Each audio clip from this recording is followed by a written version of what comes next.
हूँ क्यों आ जाओ रही है तमाशा बनाया है। एजुकेशन ने हमारी कौम का बेड़ा फर्क कर दिया। जरा मेरे से मुझसे बात करो, आओ ना मुझसे बात करो, आओ ना, मैं सुन रहा हूँ ना आपकी बात।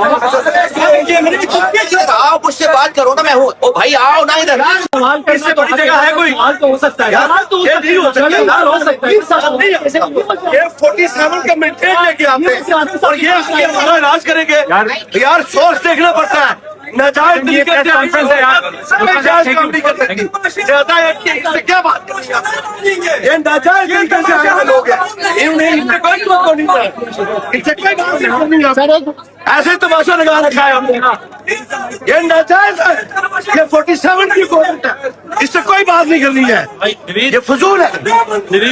ये इस्लामाबाद के कल्ब में सबसे बड़ा ये हमारा इदारा है, इसमें हमारे 14 बच्चे मर गए हैं। किसी की कुल कायनात थी, कोई पूछा ही नहीं है। और यहाँ के लंबे लंबे भैंस लगा के लंबे लंबे तबसरे हो रहे हैं।